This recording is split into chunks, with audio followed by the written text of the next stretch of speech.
coming out with a new video for all. Do not forget to like, comment, and subscribe down below if you are new, and if you are not, welcome back. So for today's video, I'm doing yet again another true crime story along with makeup, so I hope that you guys enjoy this ride. And let me remind y'all, I'm blind as a bat, so I can barely see it. You're gonna see me squinting. I have my screen right here. I made it extremely big, but even then I'm still gonna be leaning forward to see if I can make it, okay? And I'm just gonna ask you guys to bear with me, okay? Like, I recently just did my hair. I'm gonna have to add a hair clip here and there, and I am currently wearing my pajama shirt, so you know, yeah, I'm doing my makeup at night. Don't judge me. That's why we changed the scenery, okay? And I have some, you know, some raindrops in the background because that's usually what I listen to before I go to sleep. Anyways, let's get on to the video. All right, I hope that you enjoy. So for today's case, it is going to be taking place in Centreville, Virginia, but we do have a couple of other items that we do have to start off with. For starters, our victim for today is Sharon Kay Abbott Lane. So she was raised in Indiana and had 2 children prior to her murder case taking place. Her first baby was when she was 16 years old.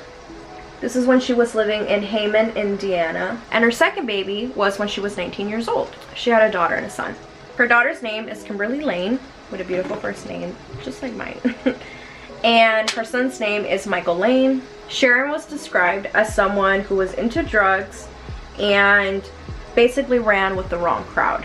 When she was around 20 years old, she ended up losing custody of her 2 children, and her 2 children were given to their biological dad. Her children did not grow up knowing too much about Sharon. They basically almost had no contact. And I say almost had no contact because Kimberly Lane has stated that Sharon had called her out of the blue, and this happened around the mid-1980s. And it's really important that I say this because at this point it is presumed that she is still alive, obviously if she's contacting her daughter, given some of the details that go on to this case.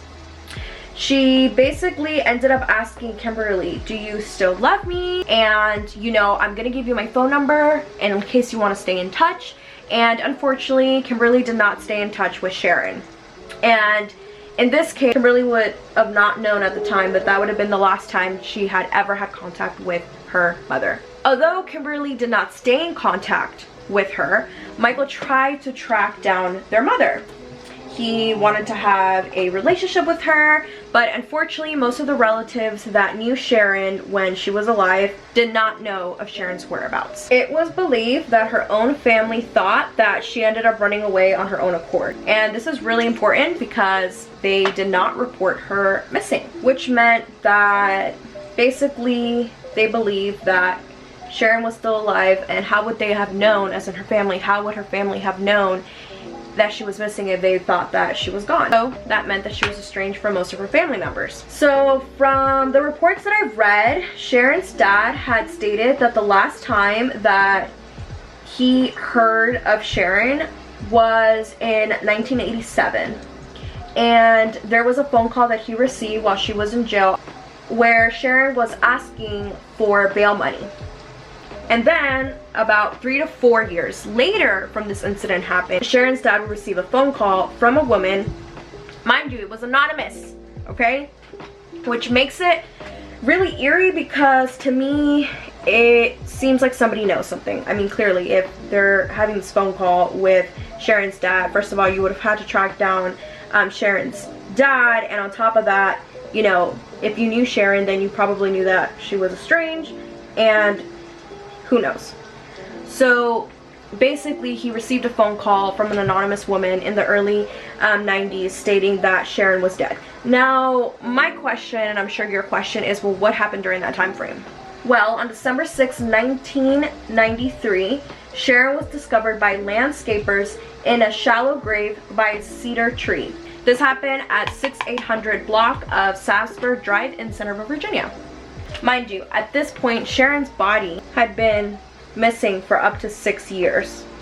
While the detectives and the police were on the scenes, detectives were able to gather evidence from the scene of items that they believe that were Sharon's.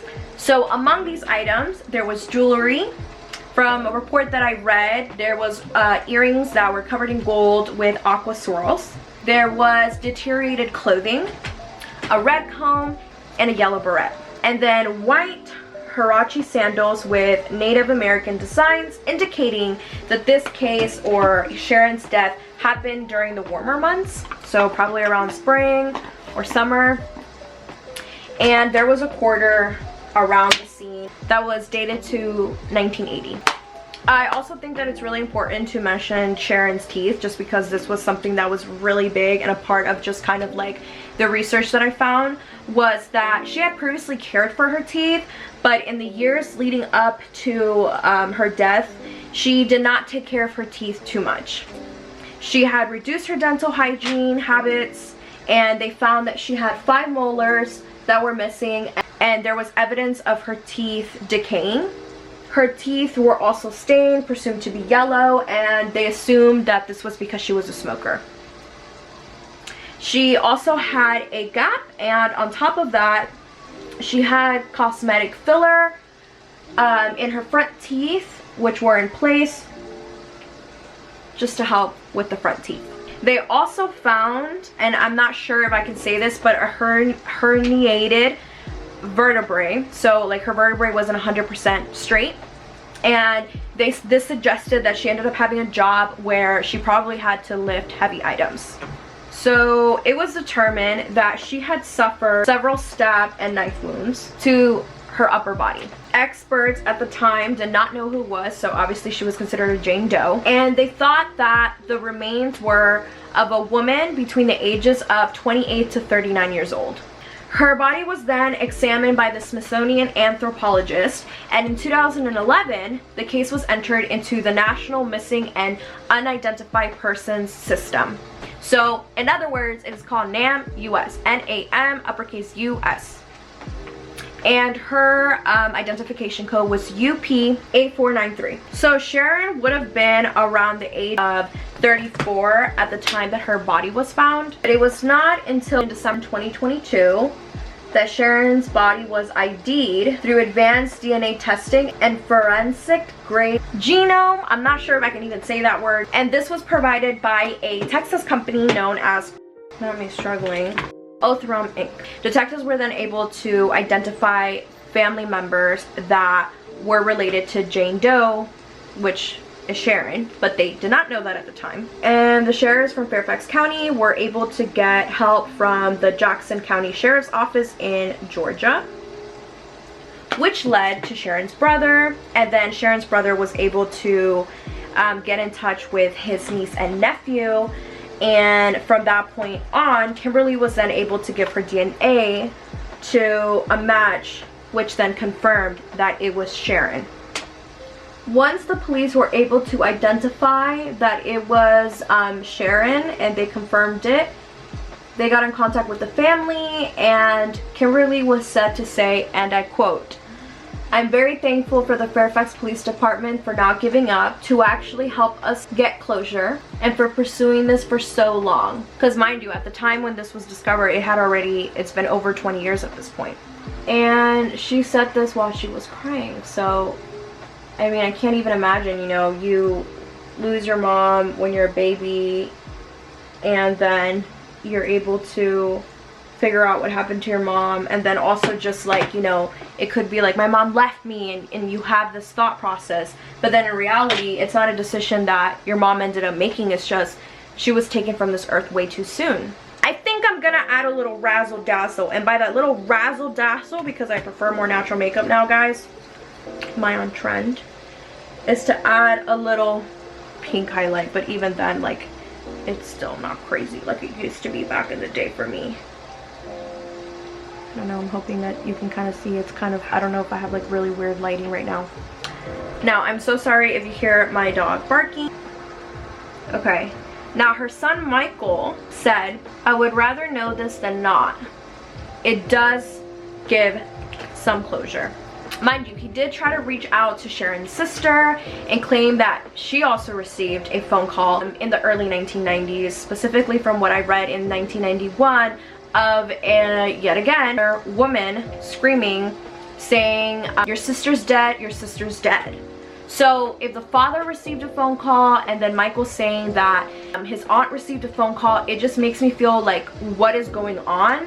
And like, somebody has to know something, because this person or this woman who ended up getting in contact with the various family members of Sharon had to have known something and is obviously not coming forward. Kimberly, on the other hand, said it did give me a little bit of relief that I knew that I was aware that she actually passed, and that not being in our lives was not a choice that she continued to make.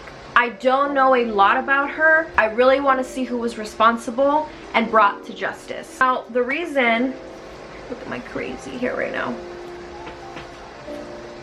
The reason that I decided to pick this case is because this, again, was something that I saw in the news.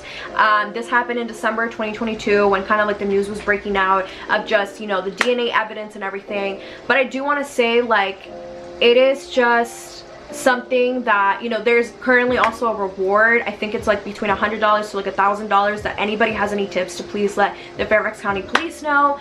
And it just, like, it's really heartbreaking to know that there is kids that Sharon left behind, which was Michael and Kimberly, and that they were able to get closure and finding out what happened to their mother. And unfortunately, Sharon did lose the custody of her children, and, you know, from what I've read and from the reports, you know, she was hanging out in the wrong crowd.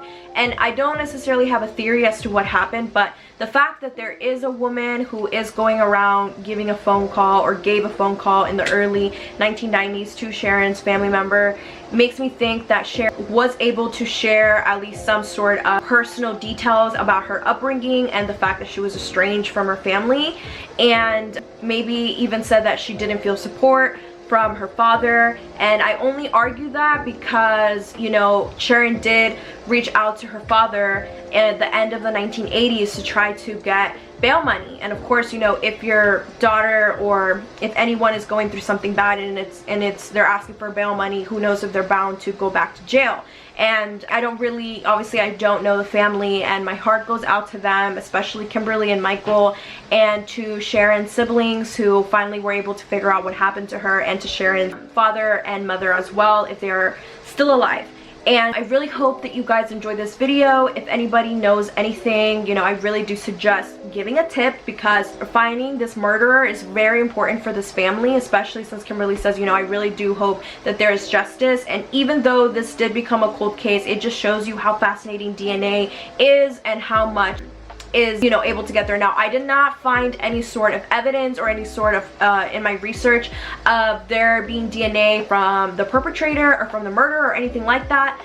And so I do honestly hope that there is at least some sort of evidence or some sort of DNA evidence in Sharon's clothing, or if they were able to find any sort of, like, from what the remains that they had of her, if they were able to get some sort of like DNA evidence from the perpetrator. And hopefully that could lead detective to figuring out who her murderer was. But anyways, thank you so much for watching. I really hope that you enjoyed this video, and bye-bye.